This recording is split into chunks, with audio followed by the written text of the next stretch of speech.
예배 광고입니다. 오늘은 예수님이 부활하시기 한 주 전 주일로 종려 주일로 지켜집니다. 예수님의 십자가 은혜를 묵상하며 한 주를 보내시는 성도님들 되시길 바랍니다. 다음 주는 부활주일로 지켜집니다. 부활의 의미를 새기는 시간이 되시길 바랍니다. 알림입니다. 신년 축복 대신방이 진행 중입니다. 신방 일정은 사무실로 문의해 주시기 바랍니다. 매일 12시 환우분들을 위해 기도하는 정오의 기도회가 진행 중입니다. 정해진 시간, 장소를 마련해 한마음으로 기도하는 동덕 성도님들 되시길 바랍니다.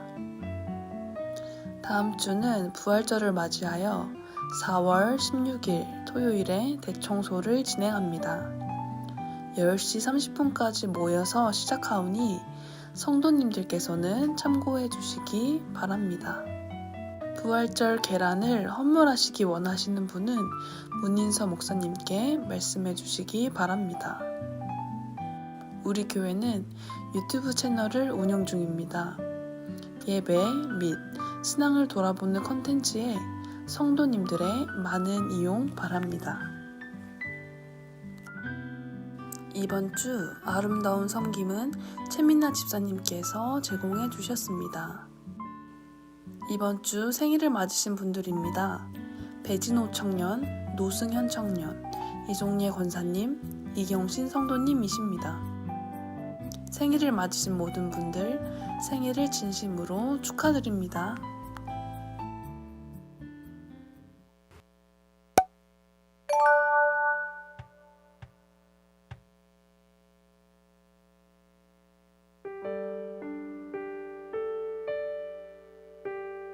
할렐루야. 이제 전도사님께서 몸이 아직 회복이 안 되셔서 이제 다시 한번 섰습니다. 이제 다 같이 이제 찬양하기 원합니다. 처음 부를 곡에 관련된 말씀인데요. 예수께서 대답하여 가라사대 이 물을 먹는 자마다 다시 목마르려니와 내가 주는 물을 먹는 자는 영원히 목마르지 아니하리니 나의 주는 물은 그 속에서 영생하도록 솟아나는 샘물이 되리라. 아멘.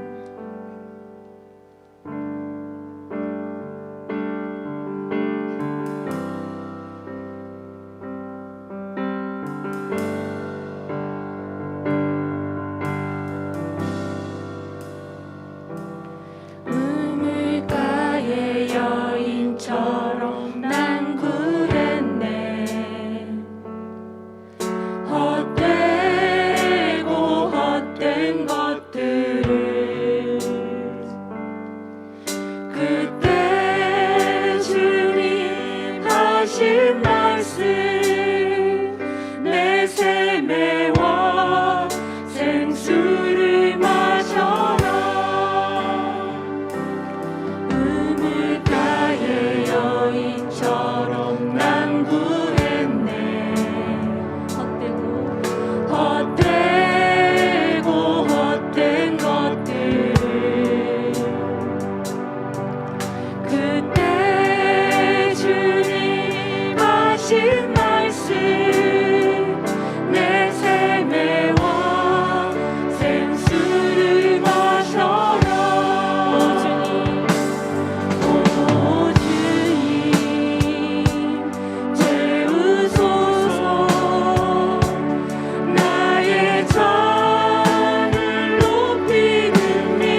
실수만한데 나 비록 약하나 주는 날 지키리 가는 이 세상에 정말 수 없도다 주님 같은 친구 없도다 저 천국 없으면 나 어떻게 하나 저 천국을 넓고 가는 길에 나는 이 세상에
아버지께서 지금 아직 회복 중이신데 하나님 만져주셔서 빠른 시일 내에 하나님 건강 되찾을 수 있도록 도와주시옵시고, 하나님 우리가 하나님을 진심으로 찾을 때 주님께서 우리를 만져주시고 만나주심을 믿습니다. 이때는 기도할 때고 하나님 찬양할 때고 하나님 여호와 앞에 엎드릴 때라고 믿습니다. 하나님 우리 엎드리게 하시고 하나님 앞에 통해 자복하고 늘 회개하는 마음으로 하나님 곁으로 더 가까이 갈 수 있도록 주님 도와주시옵소서. 그 마음으로 기도하겠습니다. 아버지 주를 아버지 함께 해주시옵소서. 아버지 시간 함께 해주시옵소서. 우리 목사님 지켜주시옵시고 우리 목사님 말씀을 하나님께 은혜 받고 하나님께 영광 드릴 수 있도록 주님 도와주시옵소서. 우리 목사님에게 하나님 성령이 함께 해주셔서 우리 받는 우리 사람들이 아버지 우리가 목사님 같이 되실 수 있도록 주님 도와주시옵소서. 하나님께 영광 드리기 원합니다. 하나님 영광 드리기 원합니다. 하나님 은혜 받으시고 하나님 은혜 받으시고 이 자리를 통하여 하나님 영광 아버지 하나님 주여 도와주시고 주님 도와주시옵소서. 이 자리에 성령님 쳐받는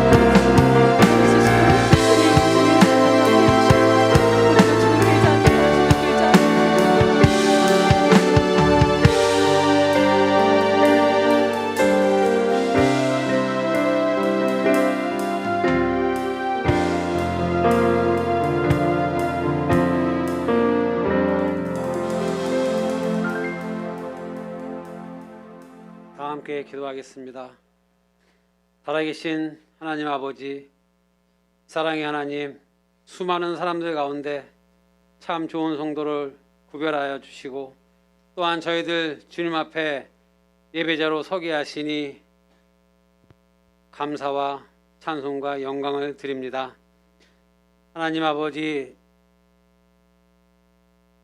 좋은 성도들이 모두 한자리에 모여서 더욱더 큰 헌신을 다짐하는 예배를 드릴 수 있도록 주님 홀로 감사와 영광과 찬양을 받아 주옵소서. 하나님 아버지, 올해는 많은 진실한 종들이 그의 겸손한 헌신의 결단을 식지 않게 하시고 범사의 교회에 유익과 덕을 세우는 착하고 충성된 종들이 다들 되게 하여 주옵소서. 구하고 찾는 자와 함께 하시는 주님, 오늘도 함께하여 주옵소서. 삶의 길에서 주님의 주신 영혼이 빛나게 하여 주옵소서. 무겁고 괴로운 마음의 시름에서 건져주시고 때로 찾아오는 육체의 고통 속에서 삶의 지혜를 얻게 하여 주옵소서. 하나님 아버지, 동독교회는 질병으로 힘든 교우들이 많이 있습니다. 아버지, 그대의 이름을 일일이 호명하지 않아도 다 아시는 주님, 그들에게 치유의 말씀으로 성령으로 치유하여 주옵소서. 그리하여 질병과 고통이 완치되게 하여 주시고 하나님 앞에 기도하며 말씀을 사모하는 성도들이 되게 하여 주옵소서. 주님, 절실한 마음으로 고백하게 하시고 깊은 곳에서 드리는 기도를 허락하여 주옵소서. 주님, 수없이 해가 지고 해가 뜨는 세월이 주님의 기다리심을 알게 하여 주옵소서. 옳지 않은 것에 붙들리지 않게 하시고 주님, 자신 것이 아닌 것에 탐하지 않게 하시고 주님, 주신 영혼 성실하게 닦고 키우게 하여 주옵소서. 어느 순간 어느 곳에서 주님 베푸시는 무진장한 축복을 잊지 않게 하여 주옵소서. 우리를 구원하옵기를 간절히 바라옵고 원하옵나이다. 주 하나님, 이 시간에 세우신 문희서 목사님을 하나님의 영으로 붙잡아 주시고 능력의 말씀과 구원의 은혜와 선포되게 하여 주옵소서. 얼매였던 것들이 풀어지게 하여 주시고 포로된 자가 자유함을 얻는 이 시간 되게 하여 주옵소서. 그리하여 감동과 결단과 생명의 치유가 있게 하여 주시고 우리의 생각이 바뀌고 소통의 길로 들어갈 수 있도록 하여 주시고 또한 순종의 길로 들어가게 하여 주옵소서. 그리하여 날마다 승리의 삶을 살아가게 인도하여 주옵시고 가정과 가정들이 변함없이 살펴보고 계시는 주님, 지난 한 주간 수고품을 당한 가정들과 여러 가지 사정으로 이제 이 자리에 참석하지 못한 성도들에게도 하나님의 위로하심을 체험하는 시간 되게 하여 주옵소서. 하나님, 이 예배를 축복하여 주옵시고 우리를 위하여 십자가에서 못 박히신 예수 그리스도 이름으로 감사하며 기도합나이다. 아멘.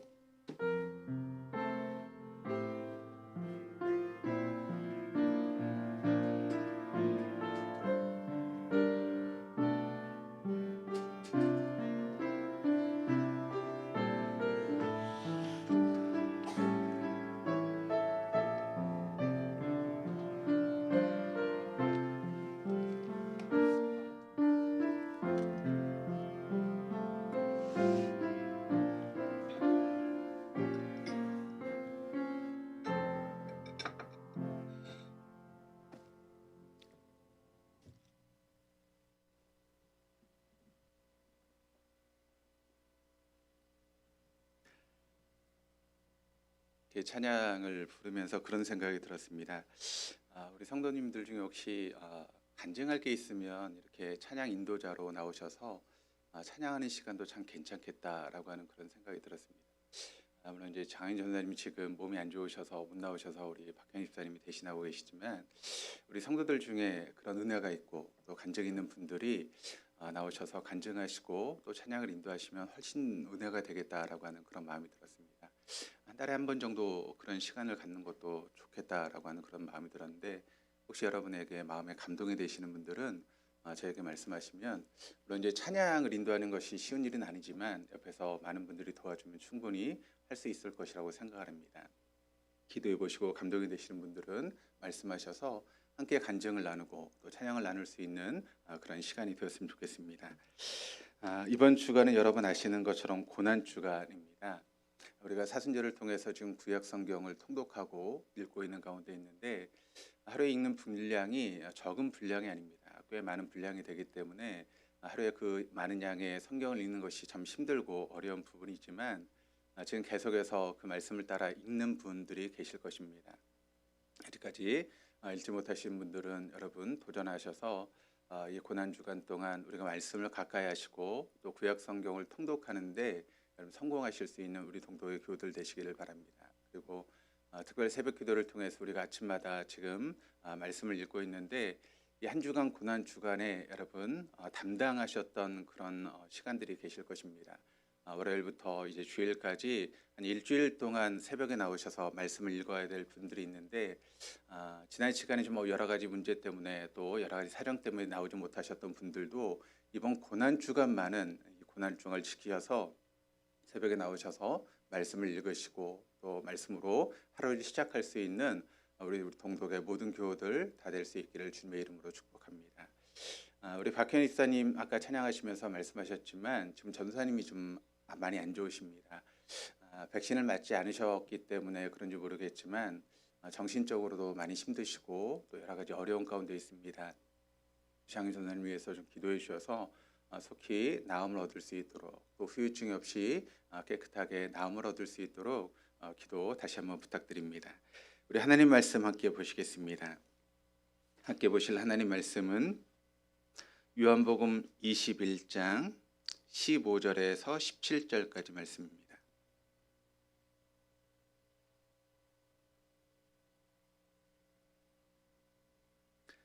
제가 든 성경으로 신약성경 185페이지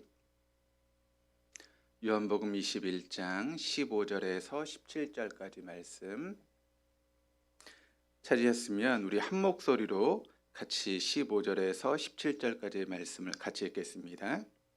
그들이 조밥 먹은 후에 예수께서 시몬 베드로에게 이르시되 요한의 아들 시몬아 내가 이 사람들보다 나를 더 사랑하느냐 하시니 이르되 주님 그러하나이다. 내가 주님을 사랑하는 줄 주님께서 아시나이다. 이르시되 내 양을 먹이라 하시고 두 번째 이르시되 요한의 아들 시몬아 하시니 이르되 주님 그러하나이다.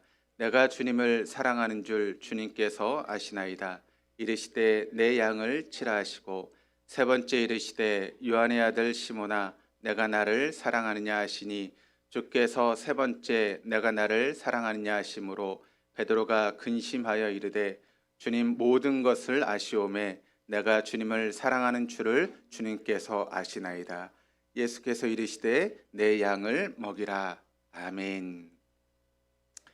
할렐루야. 예.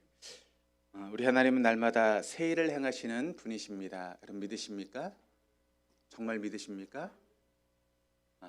우리의 믿음은 이 사실을 믿는 것에부터 출발하는 것 같습니다. 하나님은 날마다 새 일을 행하신다.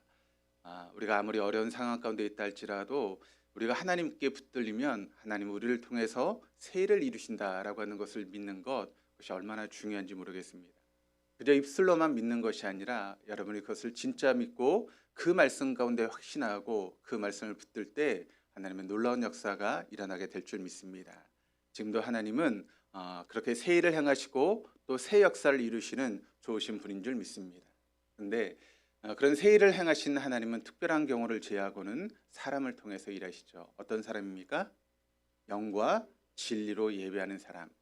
영으로 예배한다라고 하는 것은 성령의 이끄심을 따라 예배하는 것입니다. 그러면 성령의 이끄심이다라고 하는 것은 어떤 것인가 하면 우리가 그 성령을 따라 예배하는 것이죠. 예배하는 사람들 중에는 영을 따라 예배하는 사람도 있지만 육으로 예배하는 사람이 있고 혼으로 예배하는 사람이 있습니다. 그런데 영으로 예배한다, 성령의 이끄심을 따라 예배하는 그것이 바로 우리의 예배가 되어야 되는 것이죠. 우리의 예배가 혼으로 예배하고 육으로 예배하는 것이 아니라 영을 따라 예배할 수 있는 우리 동독의 모든 교우들 다 되시기를 바랍니다. 진리로 예배한다라고 하는 것은 진리의 말씀 앞에 나를 조종하고 순종하는 것입니다. 하나님께서 우리에게 주셨던 그 말씀이 우리에게 들려질 때 그 말씀을 붙들고 나를 조종하는 것입니다. 그리고 그 말씀이 아무리 힘들고 어려워도 그 말씀을 따라 순종하는 것입니다. 그렇게 성령의 이끄심을 따라 진리의 말씀 앞에 나를 조종하고 순종할 때 하나님은 우리를 사용하시고 우리를 통해서 지금도 새 역사를 이루시는 줄 믿습니다. 그렇게 하나님의 새 역사에 쓰임받을 수 있는 우리 동독의 모든 교우들 다 될 수 있기를 주님의 이름으로 축원합니다. 여러분, 이를 위해서 중요한 게 무엇입니까? 바로 내가 죽고 부활하신 주님께서 내 안에 사시는 것입니다. 그것을 우리가 부활신앙이다라고 이야기를 하고 있죠. 초대교회 성도들은 우리 원본과 같은 그런 초대교회 성도들은 그런 삶을 살아갔다는 것입니다. 그들은 가진 것도 없었고 배운 것도 없었고 능력도 없었지만 이 부활신앙 하나를 가지고 살아갔을 때 세상이 그들을 감당할 수 없었습니다. 그런데 우린 초대교회 성도들에 비해서 얼마나 많은 것을 가지고 있습니까? 배운 것도 많고 높은 지위를 가지고 있습니다. 그럼에도 불구하고 우리는 세상을 감당하지 못한 채 여러분 세상에 짓눌려 찌질이처럼 살아가는 것이 우리의 모습 아니겠습니까? 이유가 무엇이겠습니까? 우리에겐 없고 그들에게 있는 그것은 오직 하나 부활신앙이었다는 것입니다. 부활신앙으로 다시 무장하셔서 이 세상을 넉넉하게 이기고 나갈 수 있는 우리 동독의 모든 교우들 다 될 수 있기를 다시 한번 주님의 이름으로 축원합니다. 우리 초대교회식으로 한번 인사해 보시겠습니다. 그리스도에서 부활하셨습니다. 네, 감사합니다. 그리스도께서 부활하셨고 지금도 우리의 삶 가운데 역사하시는 줄 믿습니다. 지금까지 오랜 시간을 통해서 우리가 성찬에 대해서 그리고 애찬에 대해서 긴 시간 동안 말씀을 함께 나누고 있습니다. 오늘은 마지막 시간입니다. 지난 시간 성찬과 애찬에 대해서 말씀을 나누면서 제 입장에서는 굉장히 유익하고 또 은혜스러운 그런 시간이었습니다. 주님께서 저와 여러분들을 사랑하셔서 성찬의 그런 의미를 깨닫게 하시고 또 애찬의 의미를 깨달을 수 있는 그런 귀한 시간을 주셔서 우리가 주일 예배 시간마다 이제 성찬을 이렇게 하게 되었고 이제 여러 가지 방역의 그런 문제가 해결이 되면 목장 모임을 통해서 애찬을 나누는 그런 은혜들을 우리가 누리게 될 것입니다. 예수님께서 이 세상에 오신 이유를 분명히 밝히셨습니다. 그것은 무엇인가 하면 잃어버린 영혼을 구원해서 제자 삼기 위해서 예수님께서 이 땅에 오셨다라고 하는 것을 분명하게 예수님의 입으로 밝히셨죠. 그렇게 하기 위해서 택하신 방법이 무엇이었는가 하면 바로 식사였다는 것입니다.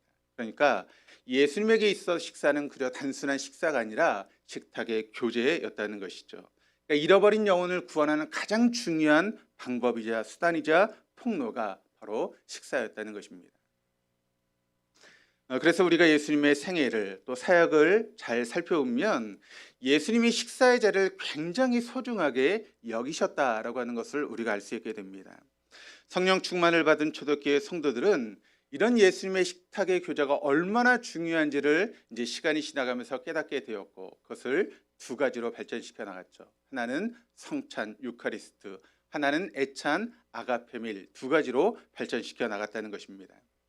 그런데 더 정확하게 말하면 처음에는 애찬으로부터 시작되었죠. 그런데 그 애찬이 이제 시간이 점점 흘러가면서 예식적인 의미가 담긴 성찬으로 옮겨가게 되었다는 것입니다. 그런데 기독교가 이제 자리를 잡고 또 개신교가 이렇게 역사를 흘러가면서 성찬마저도 제대로 하지 않는 그런 개신교가 되어버리고 말았습니다. 그리고 이렇게 애찬이 상대적으로 약화되기 시작한 것과 정비례해서 교회는 영적인 힘을 점점 잃어버리는 그런 교회가 되었다라고 하는 것이 기독교 역사가 우리에게 보여주는 그런 사실입니다. 그래서 여러분, 교회들마다 애찬이 사라지지 않았습니다. 그리고 성찬도 그저 1년에 한두 번 정도 하는 연례 행사처럼 그렇게 변질되고 만 것이 바로 성찬이 되어버리고 말았습니다. 저는 이 말씀을 준비하면서 확신을 가지게 되었습니다. 우리가 성찬과 애찬의 의미를 제대로 알고 성찬과 애찬을 회복하게 될 때 우리의 예배가 회복되게 될 것이고, 또 공동체가 회복되게 될 것이고, 우리 교회가 회복되는 놀라운 역사가 일어나게 될 것이다라고 하는 것을 확신하게 되었습니다. 이런 성찬과 애찬을 통해서 우리는 하나님과의 관계가 온전한 관계로 회복되게 될 것이고, 또 성도 간의 관계도 돈독한 그런 관계로 회복되게 될 것입니다. 그럴 때 왜 하나님과 우리의 관계가 회복되지 않고, 여러분 교회 공동체의 의미를 회복하지 않고 왜 우리의 예배가 회복되지 않겠습니까? 그러므로 우리 교회가 이 성찬의 의미와 애찬의 의미를 제대로 알고 이 성찬과 애찬을 통해서 우리 예배가 회복되고 공동체와 교회가 회복되어지는 놀라운 역사가 우리 가운데 있기를 주님의 이름으로 축원합니다. 오늘은 마지막 시간입니다. 아직까지 나눌 말씀들이 많이 있지만 여기서 마무리하고 틈이 날 때마다 덧붙여서 여러분들에게 말씀을 하려고 합니다. 오늘 말씀을 통해서 마지막으로 한 번 더 우리가 금요일마다 이제 목장 모임을 하고 또 그 목장을 통해서 가정교회 예배를 드리게 될 텐데, 거기서 나누게 되는 애찬의 의미를 살펴보도록 하겠습니다. 자, 오늘 본문의 말씀인 요한복음 21장 15절에서 17절까지의 말씀은 아마 신앙생활 하신 분들은 많이 들어봤던 그런 말씀이실 것이고, 또 어느 정도 알고 있는 익숙한 그런 말씀일 것입니다. 그런데 그렇게 우리가 익숙하다라고 하는 그런 이유 때문에 말씀의 의미를 우리가 정확하게 알지 못하고, 그러다 보니까 제대로 적용하지 못하는 일들이 우리의 신앙생활 가운데 있었습니다. 그렇다면 오늘 이 말씀에 대해서 우리가 함께 말씀을 나눌 때 우리가 가지고 있었던 이 말씀에 대한 전 이해를 먼저 내려놓고 성령의 이끄심을 따라 말씀으로 우리가 한번 가보도록 하겠습니다. 오늘 본문의 말씀을 통해서 여러분, 이 말씀을 내가 전혀 모르는 말씀입니다. 처음 듣는 그런 말씀입니다. 그런 심정으로 새 도화지에 그림을 그려간다라고 하는 그런 심정으로 이 말씀을 읽으시면서 이 말씀이 가지고 있는 의미를 되새기고 또 이 말씀 가운데 도전받고 이 말씀에 순종할 수 있는 우리 성도의 모든 교우들이 다 되시기를 바랍니다. 오늘 본문의 말씀을 보니까 어떤 말씀으로 시작하고 있는가 하면 15절 말씀에 그들이 조반을 먹은 후에라고 하는 그런 말씀으로 시작을 하고 있습니다. 그러니까 오늘 말씀은 그들, 그러니까 즉 부활하신 예수님과 또 예수님의 제자들이 함께 식사하고 그 후에 일어났던 일들을 우리에게 보여주고 또 증언하고 있는 그런 말씀인데, 우리가 시간 관계상 앞에 있는 말씀을 읽지 않았지만 그 앞에 나오는 말씀을 우리가 한번 살펴보면 3년쯤 전에 불현듯 나타나셔서 예수님이 제자들의 스승이 되어주시죠. 그분과 함께 3년의 공생의 시간 동안 제자들은 함께 했던 것입니다. 그런데 그 3년의 시간이 제자들에게 있어서는 꿈과 같은 그런 시간이었다는 것입니다. 그분의 말씀은 당시 바리새인들과 또 율법학자들, 서기관들의 그런 말씀과 전혀 다른 말씀이었습니다. 그 말씀 한 번도 들어보지 못한 그런 놀라운 말씀이었고 능력의 말씀이었다는 것이죠. 그래서 우리들은 예수님이 말씀하시는 그 말씀을 들을 때마다 놀라서 입이 다물어지지 않을 그런 정도였습니다. 그래서 그 말씀을 한마디로 더 듣기 위해서 우리들은 무리를 지어서 예수님의 말씀을 듣기 위해서 옮겨 다니는 그런 모습을 성경이 우리에게 보여주고 있습니다. 뿐만 아니라 그분의 행동에는 기사와 이적도 따라다녔습니다. 병든 사람을 고치시는 그런 일들을 행하셨고, 또 풍랑이는 바다를 잠잠케 하는 그런 이적을 행하셨습니다. 귀신을 쫓아내고 심지어는 죽은 사람들을까지 살리는 그런 놀라운 기적들을 행하셨던 것이 바로 예수님의 생애의 모습이었다는 것이죠. 그래서 제자들은 3년 동안 예수님을 따라다니면서 마음속에 이런 마음을 가졌습니다. 이런 분이라면 능히 이스라엘을 회복시키시고 시온의 영광을 회복할 수 있는 그런 분이 될 것이다 라고 하는 그런 생각을 하게 되었고, 이분이야말로 이스라엘이 왕이 된다면 이 나라가 든든하게 서가게 될 것이다 라고 하는 그런 생각을 제자들이 갖기 시작했다는 것이죠. 그런데 예수님은 종종 제자들에게 이런 말씀을 하셨습니다. 당신이 이 땅에 오신 이유는 죄인들을 구원하시고 인류를 구원하시기 위해서 이 땅에 오셨고, 그 인류를 구원하시기 위해서 내가 십자가에 죽어야 된다라고 하는 그런 이야기를, 그러니까 이해할 수 없는 이야기를 예수님께서 하셨다는 것이죠. 그리고 결국 말씀대로 십자가에 달려 죽으셨던 것입니다. 그러니까 제자들이 생각했던 그런 방향과는 전혀 다른 그런 생애로 마감했던 것이 바로 예수님의 모습이었다는 것이죠. 그동안 제자들은 항상 예수님과 함께 했지만 그 십자가의 자리에만은 함께 할 수 없었던 것입니다. 어떤 제자는 그 예수를, 자신의 승됐던 예수를 은 30냥에 팔아버렸습니다. 어떤 제자는 자신이 입고 있었던 모든 옷을 다 벗어버린 채 도망을 칠 수밖에 없었습니다.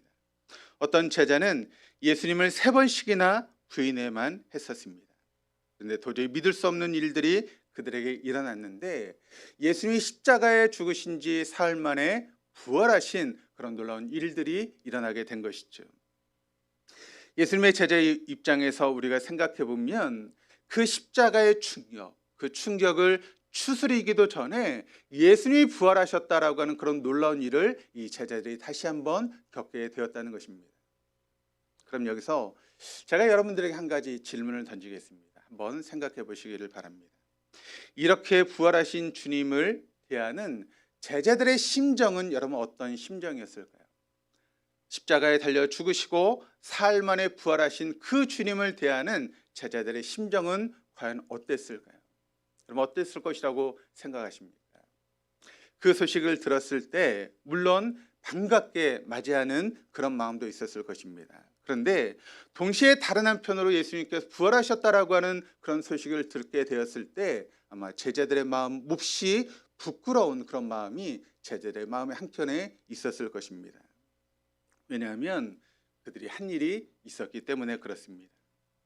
예수님의 고통과 지옥의 십자가를 질 때 그 어느 누구도 예수님의 십자가 자리에 함께하지 못했던 제자들의 모습이 있었기에 그들은 예수님이 부활하셨다는 소식을 듣게 되었을 때 한편은 몹시 기쁜 마음이 있었지만 다른 한편으로는 부끄러운 마음이 그들의 마음 가운데 자리 잡을 수밖에 없었던 것이죠. 그러니까 당장이라도 달려가 예수님의 품에 안기고 싶었지만 너무나 부끄러운 마음이 그들의 마음 가운데 있었기 때문에 감히 예수님 앞에 나가지 못하는 제자들의 모습을 우리가 발견할 수 있게 된다는 것이죠. 그러니까 이런 복잡한 제자들의 마음이 오늘 본문 말씀 바로 앞에 있는 그런 말씀을 통해서 녹아들고 있다는 것입니다. 지금 예수님이 다시 부활하셨는데 엉뚱하게도 베드로가 지금 어떤 행동을 하고 있습니까? 그러니까 옛날에 자신이 살았던 삶의 자리였던 어부의 자리로 돌아가서 물고기를 잡기 위해서 디베라 바닷가로 향하고 있는 베드로의 모습을 말씀이 우리에게 보여주고 있습니다. 여러분 이게 말이 되는 일입니다. 3년 동안 따라다녔던 그 예수님, 놀라운 말씀을 하셨고 많은 이적을 베푸셨던 그 예수님이 너무나 힘없게 십자가에 달려 돌아가시는 그런 모습을 보았는데 근데 그 예수님께서 말씀하셨던 대로 사흘 만에 부활하신 그런 놀라운 역사를 일으키게 되었고 그 소식을 알게 되었는데 그 예수님을 향해 가는 것이 아니라 자신의 고향이었던 자신의 업이 있었던 디베라 바다를 향해서 어부의 자리로 돌아가고 있는 제자 베드로의 모습을 우리가 발견하게 된다는 것이죠. 지금 주님께서 부활하셨는데 어떻게 어부의 자리로 다시 돌아갈 수 있다는 것입니까? 베드로는 그렇다 치고 다른 제자들은 왜 또 베드로를 따라서 그 자리로 돌아가고 있는 것이겠습니까? 그것은 바로 도저히 부활하신 예수님을 볼 수 있는 그런 면목이 제자들에게 없기 때문이었습니다. 베드로는 차라리 모든 것을 잊어버리고 차라리 예전처럼 어부의 자리로 돌아가야겠다. 그것이 내 마음이 편할 것이다라고 하는 그런 생각이 있었던 것이죠. 그래서 그런 생각 가운데 갈릴리로 돌아가고 있는 베드로의 모습을 우리가 발견하게 된다는 것입니다. 달리 마땅한 방법이 없었던 6명의 제자들도 역시 베드로를 따라서 지금 디베라 바닷가로 내려가고 있습니다. 그리고 거기서 복잡한 이런 마음을 가지고 그 제자들은 밤새도록 그물을 내려서 고기를 잡고 있는 것입니다. 그런데 그들이 내렸던 그 그물은 계속해서 빈 그물만 올리고 있었던 것이죠. 그물을 던지고 다시 빈 그물을 올리고 그물을 던지고 다시 빈 그물을 올리는 밤새도록 그런 일들을 반복하고 있었던 것이 바로 제자들의 모습이었다는 것입니다. 그런데 우리 주님은 참 못 말리시는 분이십니다. 이렇게 계속해서 그물질만 하고 있는 제자들을 위해서 기꺼이 그 제자들을 찾아 나서시는 예수님의 모습을 오늘 말씀이 우리에게 보여주고 있는 것입니다. 이렇게 제자를 찾아오셨던 주님께서 여러분 무엇을 하셨습니까? 예수님이 고기를 잡고 있는 제자들에게 물으시는 그런 물음이 5절 6절 말씀을 통해 나타나고 있는데, 이런 물음을 물으시죠. 얘들아, 뭘 좀 잡았느냐? 아니요, 못 잡았습니다. 그물을 배 오른편에 던져보아라. 그러면 잡을 것이다. 그랬더니 여러분, 성경이 우리에게 뭐라고 말씀하고 있는가 하면 그 그물을 예수님 말씀에 순종해서 던지게 되었을 때 그 그물을 들어 올리기가 어려울 정도로 많은 고기를 잡게 되었다는 것이죠. 그러니까 예수님께서 오셔서 그들의 빈 그물을 채워주시는 놀라운 이적을 베풀어 주셨다는 것입니다. 지금 제자들은 그들에게 이런 명령을 하고 계시는 분이 바로 예수님이라는 사실을 깨닫게 되었던 것입니다. 그런데 여러분, 그런 예수님께서 그들을 위해서 더 중요한 것을 준비하고 계셨죠. 여러분, 그게 무엇입니까? 바로 맛있는 식사였습니다. 밤새도록 아무것도 잡지 못했던, 그래서 아무 생각 없이 그물만을 던지고 피곤하고 허기진 제자들을 위해서 맛있는 식사를 예비하시고 준비하셨던 것이 바로 예수님의 모습이었다라고 하는 것이 오늘 말씀을 통해서 나타나고 있는 것이죠. 그래서 제자들이 육지에 도착하게 되었을 때 부활하신 예수님은 구운 생선과 떡을 준비하시고 그들에게 말씀하십니다. 얘들아, 와서 아침 식사를 하자. 피곤하고 배고프지? 얘들아, 어서 와서 우리와 함께 식사를 나누자. 우리 예수님은 그 피곤하고 힘들었고 허기진 제자들에게 손수 빵과 생선을 가져다가 그들에게 나눠 주십니다. 그렇습니다. 예수님은 결정적인 순간마다 이런 식사의 자리를 빼놓지 않으셨다는 것이죠. 본문 말씀, 이렇게 제자들이 예수님이 차려주신 푸짐한 식사를 마친 후에 그 말씀이 시작되고 있는 것이 오늘 우리가 읽었던 본문의 말씀입니다. 그렇다면 식사를 마친 후에 예수님 무엇을 하셨습니까? 이 시기가 어떤 시기인가 하면 예수님이 승천하시기 그런 직전의 그런 시기입니다. 그런데 그 시기의 마지막으로 베드로에게, 그리고 사랑하는 제자들에게 그들이 맡아야 될 사명을 부탁드리는 그런 모습이 오늘 본문의 말씀을 통해 나타나고 있다는 것이죠. 그렇습니다. 본문의 말씀은 부활하신 예수님께서 하늘로 떠나가실 날이 얼마 되지 않는 그런 시간에 바로 있었던 일을 기록하고 있는 그런 말씀입니다. 예수님 제자들에게 마지막으로 정성껏 그리고 푸짐한 식사를 대접하신 후에 베드로에게 아주 중요한 말씀을 하시게 되는 것이죠. 그러니까 이 말씀은 1차적으로 베드로에게 하신 말씀이지만 더 나아가서는 그 자리에 있는 모든 제자들에게 하셨던 말씀이고, 더 나아가서는 오고 가는 모든 세대의 그리스도인들에게 하시는 말씀이 오늘 본문의 말씀입니다. 그리고 저와 여러분에게도 하시는 말씀이다라고 하는 것을 여러분 믿으실 수 있기를 바랍니다. 그 내용이 오늘 본문에 들어있는데 그 내용은 그렇게 복잡한 말씀은 아닙니다. 한번 읽으면 쉽게 잊혀지지 않을 만큼 인상적인 그런 말씀인데, 부활하신 예수님께서 베드로에게 물으십니다. 그것도 똑같은 이야기인데 3번이나 똑같이 질문하시는 그런 말씀이 오늘 본문의 말씀을 통해 나타나고 있죠. 네가 나를 사랑하느냐? 네가 나를 사랑하느냐? 네가 나를 사랑하느냐? 그때 베드로는 그 이야기를 듣고 대답을 하게 되죠. 그러자 그 대답을 들은 예수님께서는 또 똑같은 3번의 질문을 하게 되는데, 명령을 하게 되는데, 내 양떼를 먹이라. 내 양떼를 치라. 내 양떼를 먹이라. 왜 그러셨을까요? 왜 똑같은 질문을 3번이나 하시고 또 똑같은 명령을 3번이나 하고 있는 것일까요? 그것은 그만큼 그 말씀이 너무나 중요한 말씀이기 때문에 그렇습니다. 그래서 3번이나 거듭거듭 반복하시면서 이런 질문을 던지시고 이런 명령을 지금 내리고 있다는 것이죠. 우리는 본문의 말씀을 통해서 중요한 사실을 깨닫게 됩니다. 근데 여러분, 우리가 말씀을 깨달을 때 그냥 깨닫는 것으로 그쳐서는 절대 안 될 것입니다. 그 깨달은 말씀을 여러분, 그 말씀을 통해서 우리의 삶을 조정하고 그 말씀에 순종하는 삶을 살아갈 때 그 말씀이 우리의 삶 가운데 능력이 되고 그 말씀이 우리를 변화시키는 그런 말씀이 되는 것이지, 여러분, 말씀이 좋은 말씀이구나, 이런 은혜스러운 말씀이구나 하고 그냥 깨닫고 그것으로 그친다면 결코 그 말씀을 통해서 우리의 삶이 변화되지도 않을 것이고 우리의 삶이 새로워지지도 않을 것입니다. 그러므로 그런 말씀을 들을 때 말씀을 듣고 은혜를 받으시면 그 말씀을 통해서 여러분의 삶을 조정하셔야 됩니다. 그리고 아무리 힘들고 어려도 그 말씀에 순종하시면서 순종의 삶에 도전할 필요가 있다는 것이죠. 그럴 때 여러분의 삶이 변하게 될 것입니다. 그렇게 도전을 여러분의 삶 가운데 놀라운 하나님의 역사가 나타나게 되는 줄 믿습니다. 여러분, 이 말씀을 통해서 우리가 깨닫게 되는 중요한 것은 무엇입니까? 그것은 바로 예수님께서 제자들에게 먼저 찾아오셨다는 것입니다.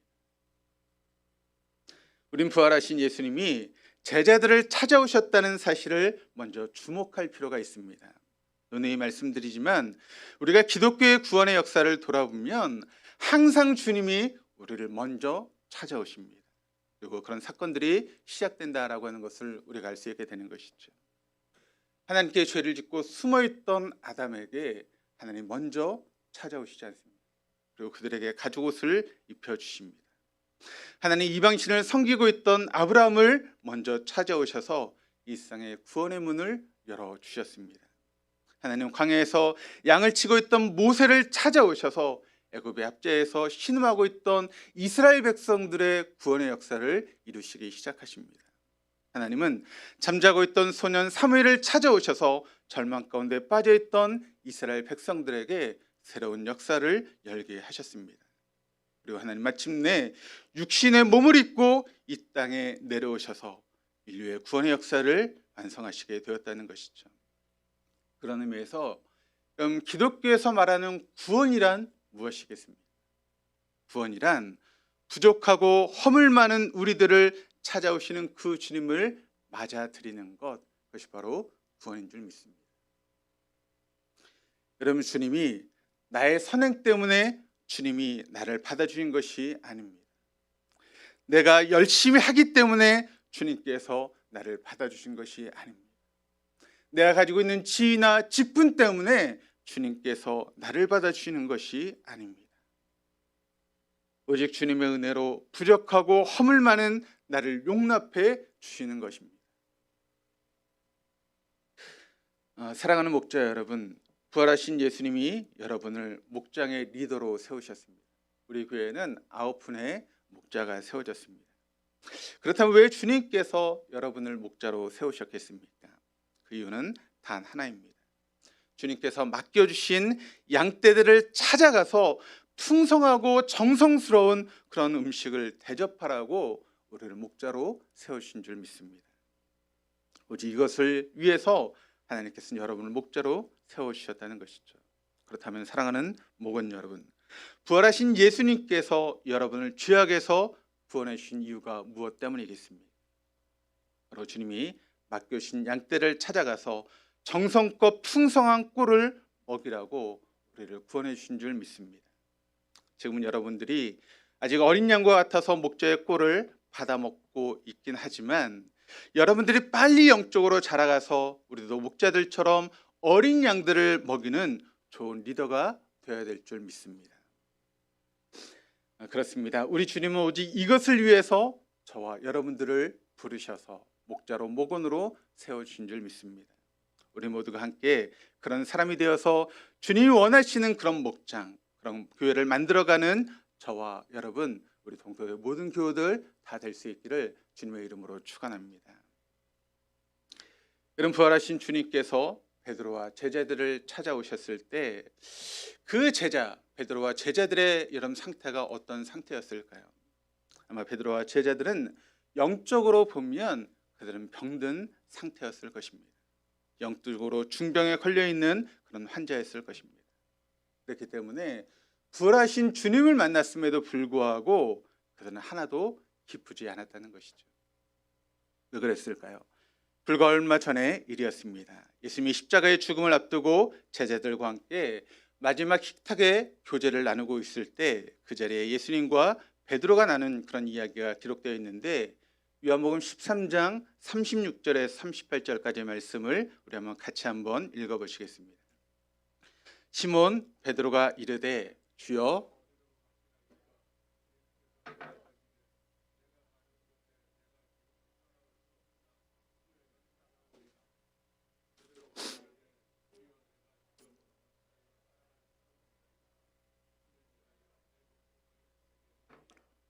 예수께서 대답하시되 내가 나를 위하여 내 목숨을 버리겠느냐? 내가 진실로 진실로 내게 이르노니 다 굴기 전에 내가 3번 나를 부인하리라. 자, 우리가 이 말씀을 읽게 되면 이 말씀을 통해서 그때 베드로가 어떤 모습이었는지를 우리가 보게 되는데, 이때 나오는 베드로의 모습은 굉장히 우쭐대고 있는 것을 우리가 쉽게 찾아볼 수 있게 되지 않습니까? 어떻게 보면 지금 베드로는 자신감이 넘쳐 있는 그런 상태였다라고 하는 것을 우리가 발견할 수 있게 됩니다. 때는 우리의 신앙이 여러분 그럴 때가 있지 않습니까? 내가 주님을 위해서 모든 것을 할 수 있는 것처럼 생각되어지고 내 신앙이 가장 좋은 것처럼 느껴지는 그런 시간들이 있지 않습니까? 그래서 다른 사람을 기웃겨 보면 나 같은 신앙이 없다라고 자부할 정도로 우쭐대는 그런 자존심이 있는 그런 시간들이 우리에게 있죠. 그런데 막상 주님을 위해서 목숨을 던져야 되는 위기를 맞게 되자 그의 모든 자신감은 한순간에 물거품처럼 사라지고 말았습니다. 그리고 결국 베드로는 예수님께서 예언하신 대로 3번이나 예수님을 부인하고 말았습니다. 그것도 저주까지 하면서 예수를 모른다고 부인하는 베드로의 모습을 우리가 발견하게 됩니다. 그렇다면 여러분, 그 일이 있은 후에 베드로는 어떤 삶을 살았을까요?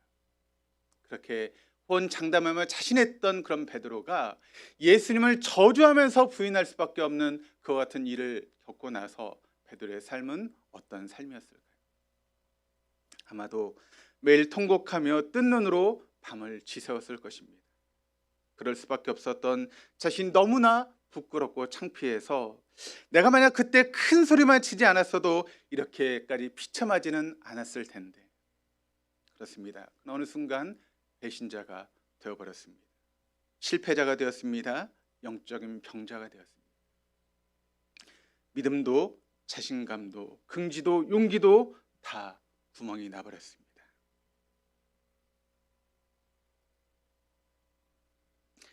그런데 예수님은 이같이 처절하게 병들고 지쳐있는 베드로를 찾아오십니다.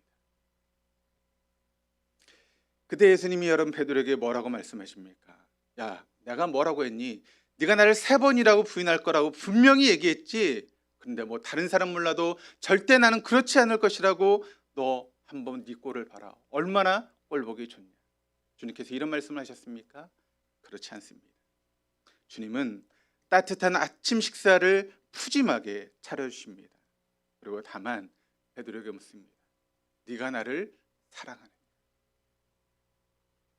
그것도 3번이나 물으시죠. 그렇습니다.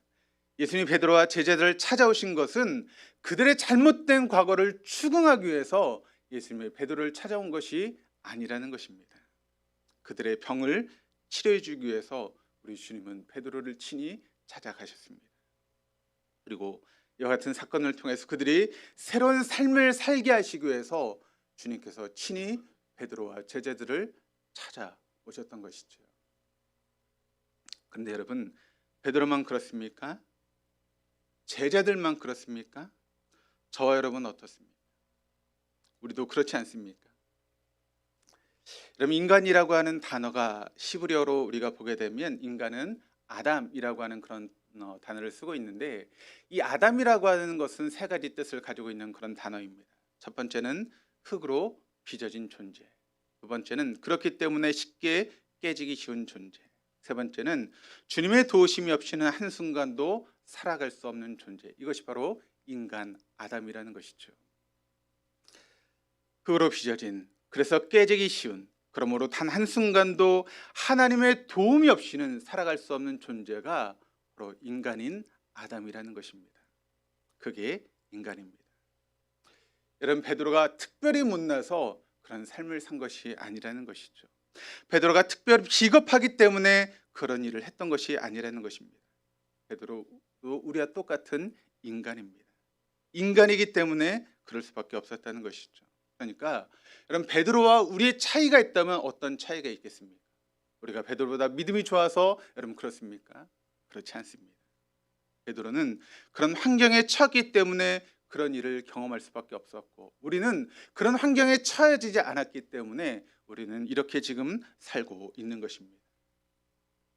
예수님께 똑같은 질문을 3번이나 받으면서 베드로에게 어떤 일이 일어났을까요? 아마 자기도 모르게 그의 가슴이, 냉랭했던 그의 가슴이 조금씩 뜨거워지는 그런 놀라운 일을 경험하지 않았겠습니까? 예수님의 질문에 똑같이 3번 반복하는 도단, 그 대답을 반복하는 동안 어느새 베드로의 그 병은 조금씩 치유되기 시작했던 것입니다. 사랑하는 목자 여러분, 부활하신 예수님이 여러분 목장의 리더로 세우신 이유는 오직 하나입니다. 바로 영적으로 병들어 있는 목원들을 고쳐주라고 우리를 목자로 세우신 줄 믿습니다.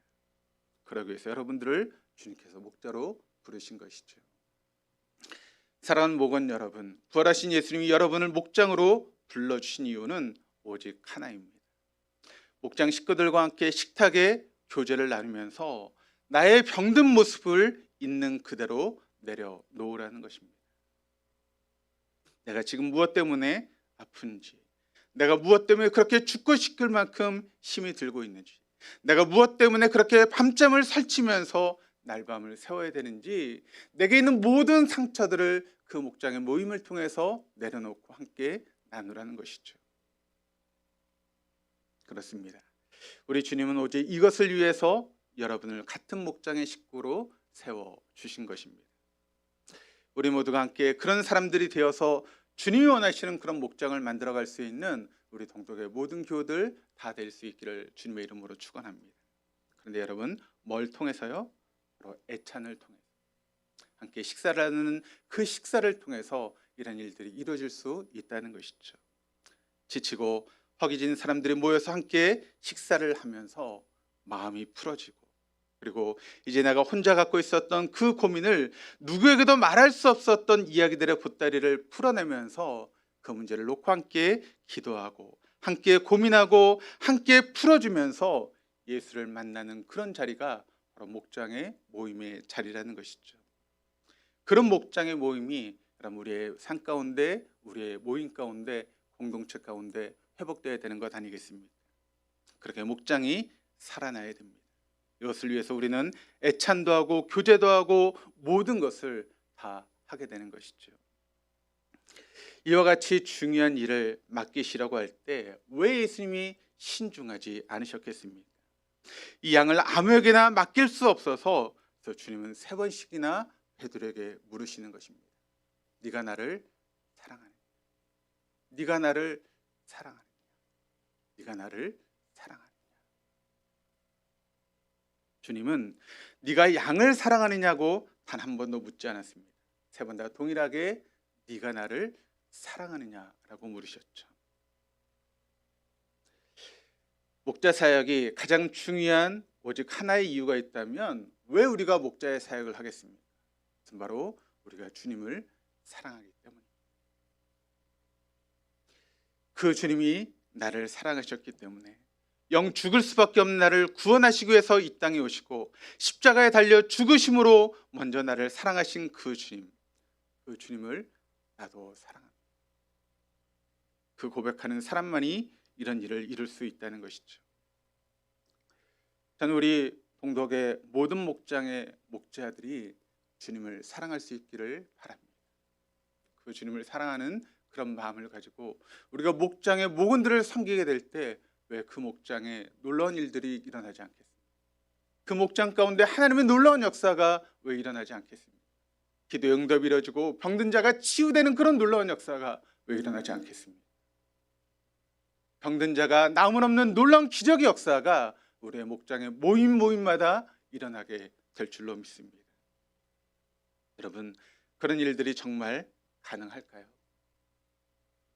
내 힘으로는 죽었다 깨어나도 그런 일은 일어나지 않습니다. 그러나 내가 죽고 내 안에 부활하신 예수님이 주인이 되시면 얼마든지 그런 일들은 우리의 목장 가운데 일어날 수 있습니다. 내가 하는 것이 아니라는 것이죠. 내가 죽고 내 안에 주님이 찾아오셔서 그런 주님의 사람들이 모일 때 주님과 똑같은 일이 2000년 전에 있었던 그런 놀라운 일들이 우리의 목장의 모임마다 일어날 수 있게 된다는 것입니다. 그런 목장, 그런 목장의 목자들, 그런 목원들, 그런 동독교회가 될 수 있기를 주님의 이름으로 축원합니다. 기도하시겠습니다.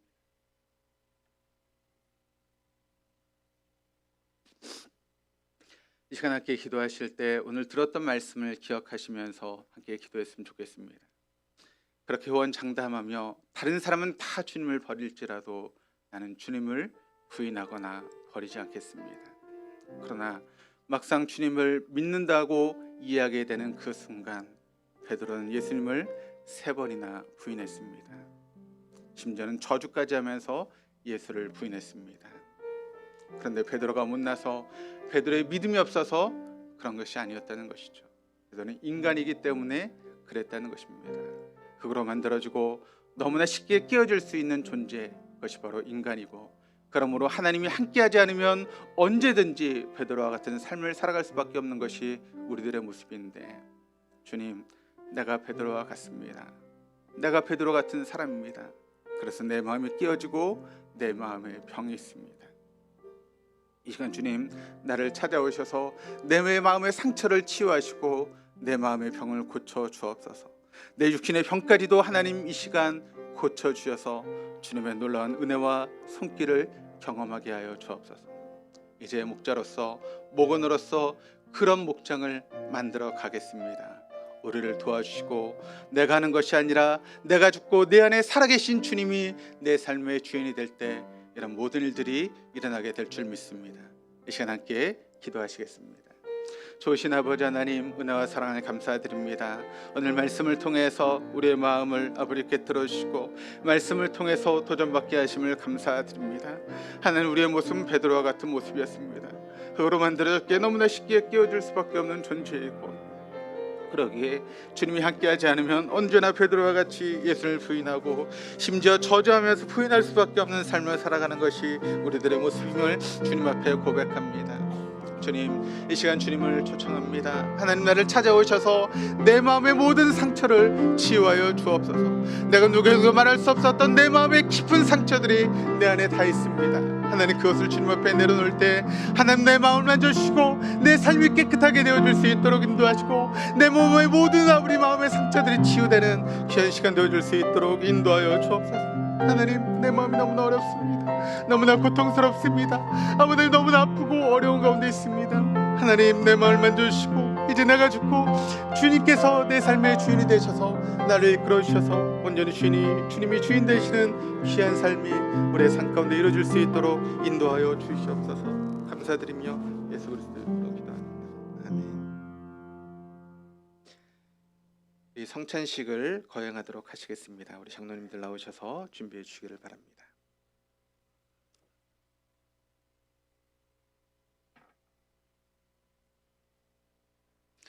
잠시 눈을 감으시겠습니다. 이제 조용히 기도하시면서 오늘 각자에게 들려주시는 내마의 말씀을 붙잡으시기를 바랍니다. 이제 나에게 들려주신 내마의 말씀을 붙잡고 부활하신 주님과 함께 믿음으로 살기를 원하는 성도들을 이 거룩한 은혜의 자리에 초대합니다. 우리 다 함께 찬송가 228장 함께 부르시면서 떡을 받으시겠습니다.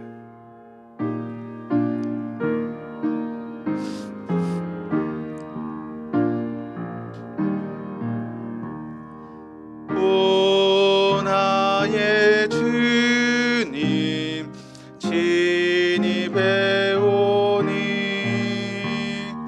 영원한 세계 밝히 나타나 한없는 은혜 길이 누리니 주님께 모든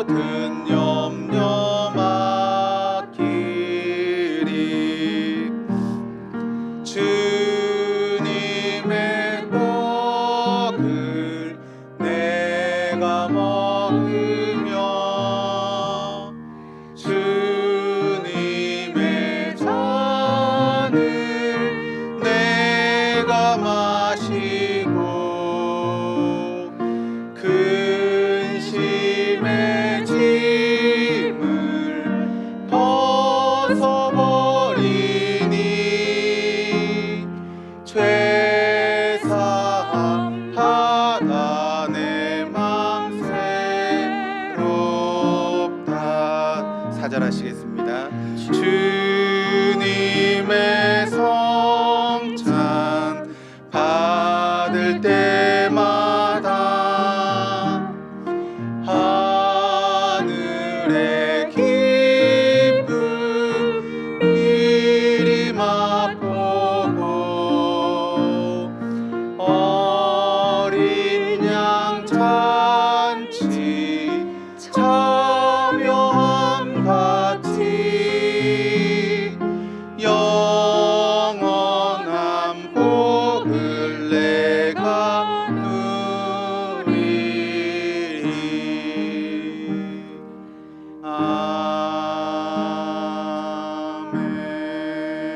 아멘. 내가 여러분에게 받은 것은 주께 받은 것입니다. 주 예수께서 잡히시던 밤에 떡을 들어 축사하시며 말씀하셨습니다. 이것은 너희를 위하여 내어주는 나의 몸이니 이것을 먹을 때마다 나를 기억하여라. 사랑하는 성도 여러분, 우리 손에 들려진 이 작은 떡은 우리가 받아야 될 진노와 고통을 대신 담당하시고 그래서 채찍에 맞으시고 찢기시고 십자가에 못 박히신 예수님의 몸을 의미합니다.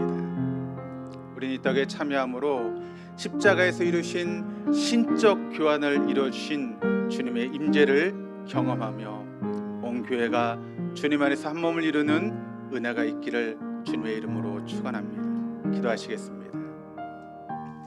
참 좋으신 하나님, 외아들 예수 그리스도를 이 땅에 보내주시고 십자가에 달려 죽게 하심으로 신적 교환을 이루어주시니 감사합니다. 이 떡을 믿음으로 받아 먹을 때 모든 죄가 사함을 얻고 어둠의 권세가 물러가며 자신의 힘으로 도저히 끊을 수 없었던 죄의 습성들이 끊어지고 마음의 치유가 회복되어지는 역사가 이루어지게 하여 주옵소서. 우리를 위해서 죽으시고 다시 살아나셔서 우리의 그리스도와 주가 되신 예수 그리스도 이름으로 기도드립니다. 아멘. 다 함께 떡에 참여하시겠습니다. 우리 주의 보좌로 나아갈 때 찬양하시면서 잔을 받으시겠습니다.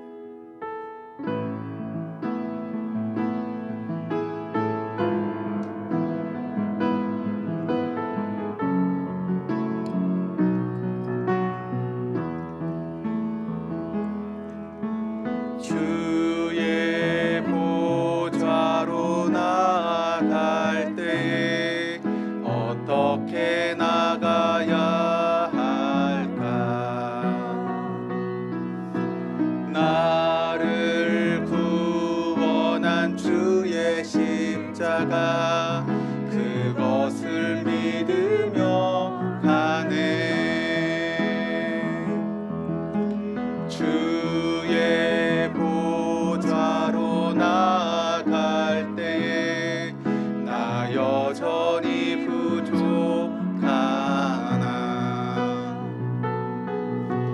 나를 품으신 주의 그 사랑 그것을 믿으며 가네. 자격 없는 내 힘이 아닌 오직 예수님의 보혈로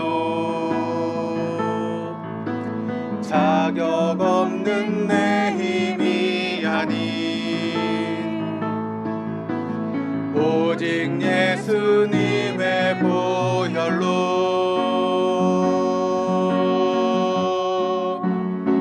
십자가의 보혈 완전하신 사랑 힘입어 나갑니다. 십자가의 보혈 완전하신 사랑 힘입어 예배합니다.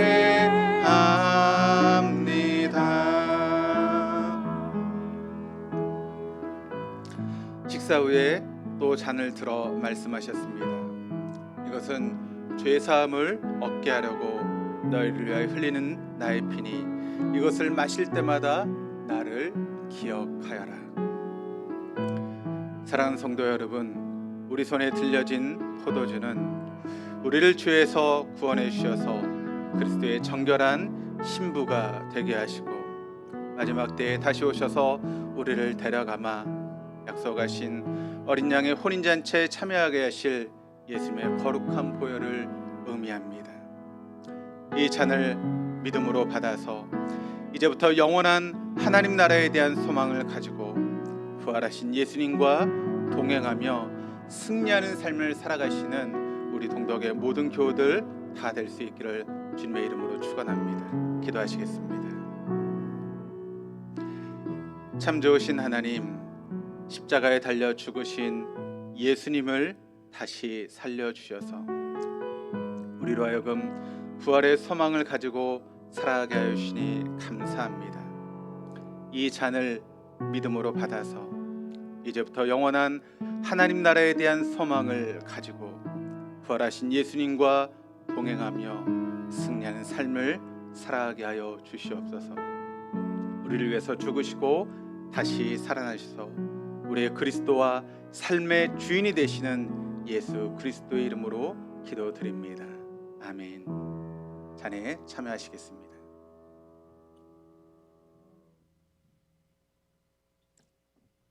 우리 화면을 보시면서 파송의 인사 함께 나누시겠습니다. 우리 주님은 십자가에 달려 죽으셔서 우리의 저주를 축복으로 바꿔 주셨습니다. 우리 주님은 십자가에 달려 죽으셨다가 다시 살아나셔서 우리의 그리스도와 주가 되셨습니다. 우리 주님은 마지막 때에 다시 오셔서 우리를 어린 양의 혼인잔치에 초대해 주실 것입니다. 성찬을 받은 여러분, 이런 믿음을 가지고 세상으로 나아가 축복의 통로로 살아가십시오. 읽으시죠.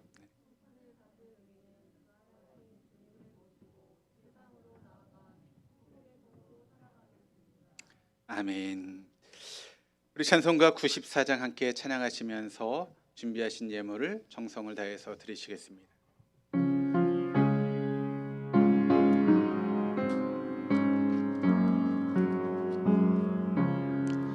주 예수보다 더 귀한 것은 없네.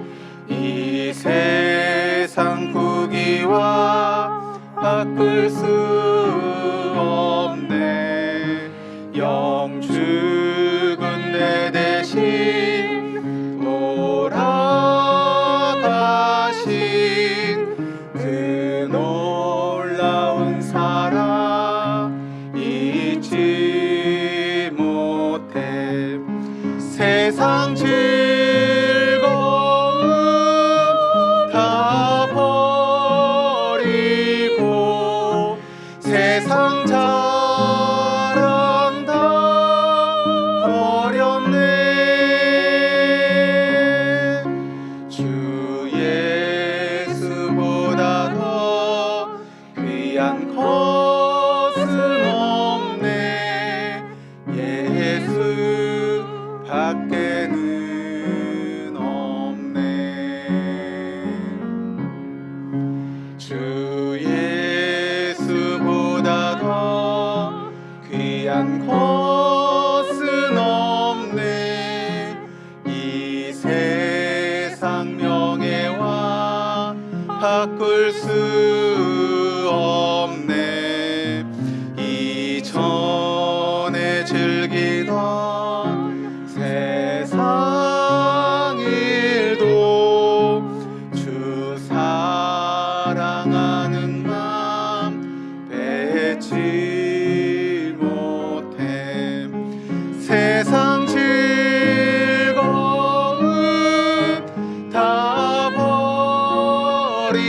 버리고 세상 자랑다 버렸네. 주 예수보다 더 귀한 것은 없네. 예수 밖에는 없네. 주 예수보다 더 귀한 것은 없네. 이 세상 행복과 바꿀 수 없네. 유혹과 핍박이 몰려와도 주 섬기는 내 맘 변치 않아. 세상 즐거움 다 버리고 세상 자랑 다 버렸네. 주 예수보다 더 귀한 것은 없네. 예수 밖에는 없네.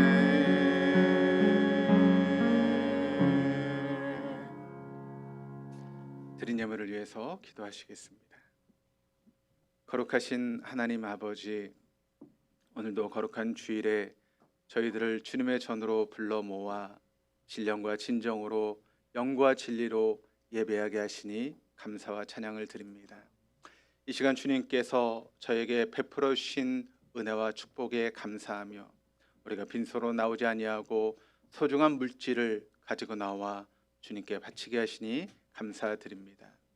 주님, 우리가 바치는 이 모든 예물을 기쁘게 연락하여 주옵소서. 이 시간 예물을 바칠 때 저희들의 몸과 마음도 바치오니 크신 복을 내리워 주옵소서. 각자의 처지와 형편에 따라 11조 예물을 봉헌하여 드립니다. 감사헌금과 주일헌금과 주정헌금, 또 성경헌금과 건축헌금, 또 장학헌금과 구제헌금을 드립니다. 또 사순절기를 맞이해서 사순절 금식 헌금을 드립니다. 하나님, 예물을 드리는 손길 위에 축복하셔서 저희들의 가정과 사업과 직장이 날로 번창할 수 있도록 하시고, 마음이 있으나 물질이 없어서 바치지 못하는 자에게는 물질의 축복도 허락하시고, 또 믿음이 약하여 인색한 마음으로 바치지 못하는 자에게는 바칠 수 있는 담대한 믿음도 허락하여 주옵소서. 그리고 이 예물이 쓰여지는 곳곳마다 주님의 복음의 역사가 일어나게 하시고 주님의 영광만이 온전히 드러나게 하여 주옵소서. 하나님 아버지, 저희들이 세상에서 살아갈 때 물질의 노예가 되어 살아가지 않게 하시고 온전히 주님을 주인 삼고 주님만을 섬기며 살아갈 수 있는 우리 동독의 모든 교우들 다 되게 하여 주옵소서. 또 예배를 위해 수고하는 귀한 손길들이 있습니다. 수고한 대로 갚으신 하나님의 복과 은혜가 그들 모두에게 임할 수 있도록 인도하시고, 여러 가지 사정으로 함께하지 못한 교우들 어디 있든지 이제를 기억하고 주의 전에 나와 함께 예배할 수 있도록 그들의 환경과 마음을 주장하여 주옵소서. 감사드리며 예수 그리스도 이름으로 기도드립니다. 아멘. 우리 다 일어나셔서 파송의 찬양 함께 찬양하시겠습니다.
지금은 우리의 삶의 주인 되시는 우리 주 예수 그리스도의 은혜와 아버지 하나님의 무한하신 사랑하심과 성령님의 교통하시며 내주하심이 이제 마음의 상처로 쓰러져 있던 우리를 직접 찾아오시고 우리의 손을 잡으시며 일으켜 세워주셔서 우리의 모든 상처와 아픔을 치유하시는 그 주님 앞에 이제 목자로서 목원으로서 하나님의 명령에 순종하는 삶을 살기를 다짐하는 우리 동도의 교우들과 그 가정과 하시는 모든 일들 위해 지금부터 영원토록 함께할지어다.